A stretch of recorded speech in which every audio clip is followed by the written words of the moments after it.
Well, good morning, and welcome to Morning Gospel Fuel with Mr. G.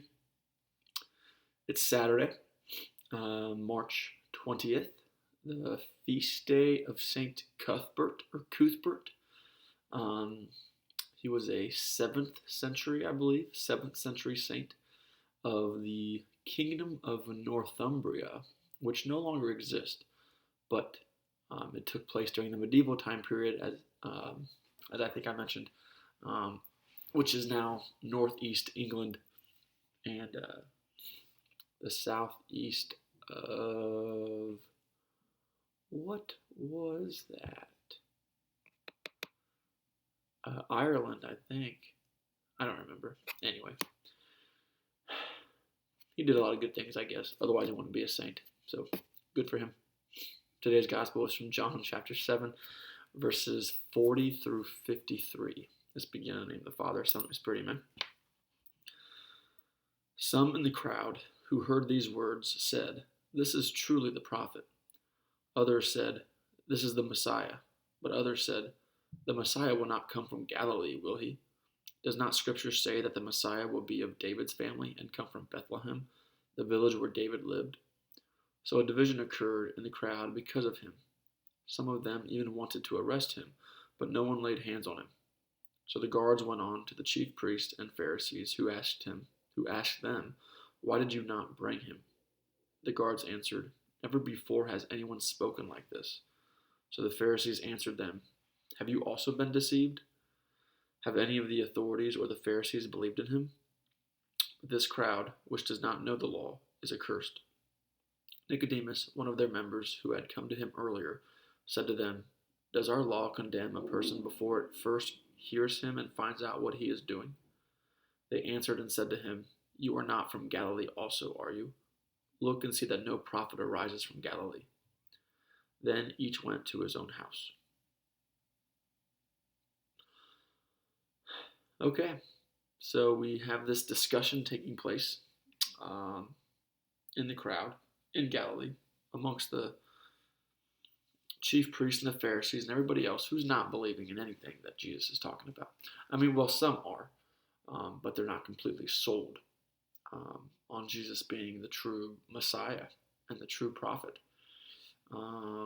Because there's a lot of confusion you can see.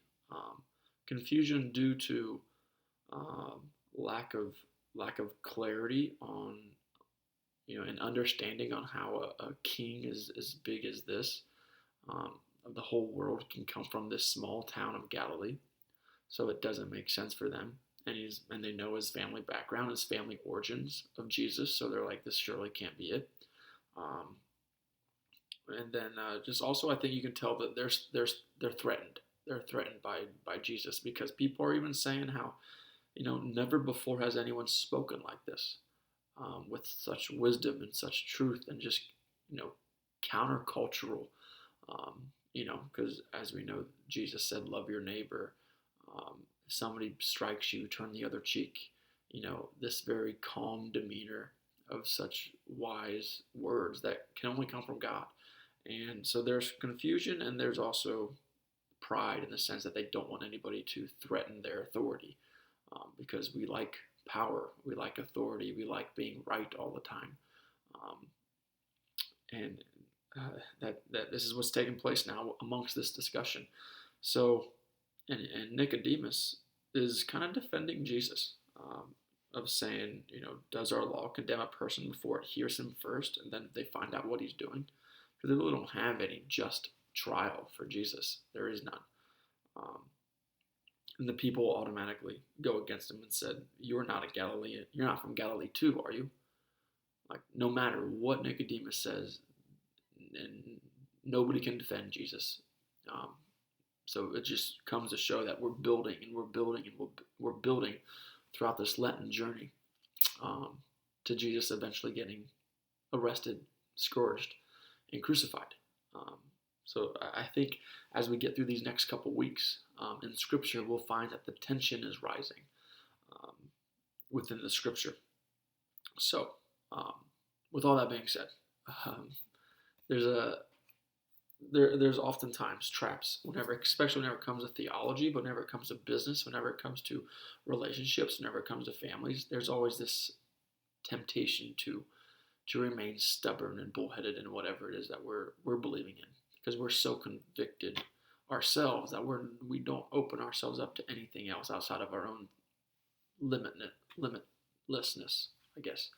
Um, so the challenge is not to do that, um, because even if you are right, in Scripture, in truth, in Jesus' teaching, we can still allow ourselves to be stubborn and bullheaded, um, where we speak in such a way where we don't attract people. Um, that's always been my challenge, I guess, whenever I talk to people about their faith, um, of making sure that I stay grounded and realize that it's not any words that's going to change or convert anybody. Um, so don't get try not to. And again, all these challenges are for myself just as much as they are to anybody else who watches these videos. But try to stay calm, cool, and collected, and just very even keeled throughout any sort of conversation, whether it has to do with faith or not, um, because anger does not come from God.